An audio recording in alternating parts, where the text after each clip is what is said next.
On February 4th, 1999, Guinean immigrant Amadou Diallo was standing in the vestibule of his apartment building in the Bronx.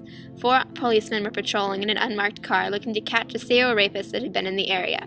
They noticed Diallo in his apartment and they thought that he looked suspicious.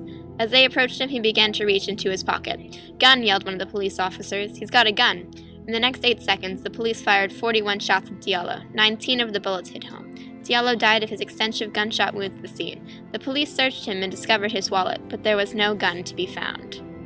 During the trial, the policeman gave several detailed accounts of the tragic event. Sean Carroll, one of the officers, spoke of how he had held Diallo's hand during the man's last seconds alive and began to cry openly at the scene. When they testified, the men argued that they had acted as they were trained, for officers in New York are instructed to shoot if lives are in danger and continue to shoot until their target is down. But according to the coroner's report, at least 3 of the 19 bullets that hit Diallo could only have entered his body at the apparent angles if they had been fired while he was on the ground. In the end, however, the police were pronounced not guilty. In addition to the angles of the bullets, it was proven that Diallo had fallen to the ground after the first few bullets hit his spine and aorta. Other issues were raised about the integrity of the police's claims. During an interview with New York Post, Diallo's uncle said, "He was a skinny guy. Why would the police shoot somebody of that nature 30 or 40 times?"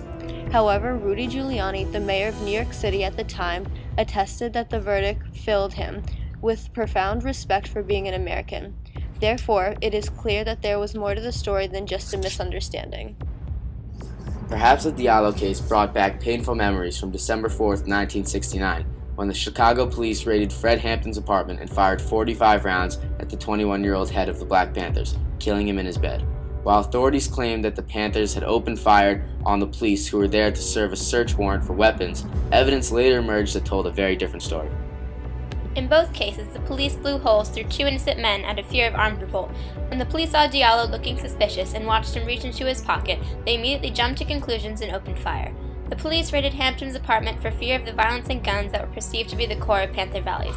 Though the fear of both men was undeniably what led to their downfall, the cause of that fear was not an actual sighting of a man attacking them with a gun, but the ingrained fear of a black man seeking revenge and stepping out of the place that centuries of slavery had forced him into when he had only so recently broken free of. If Diallo had been white, he would probably have been spared a second to reveal that his gun was in fact a wallet, or indeed not have seemed so suspicious to the policeman in the first place. Both of these cases occurred because of the racial differences between the victim and the police. The inequality between races was enough for the police to judge Diallo and Hampton as the criminals they weren't.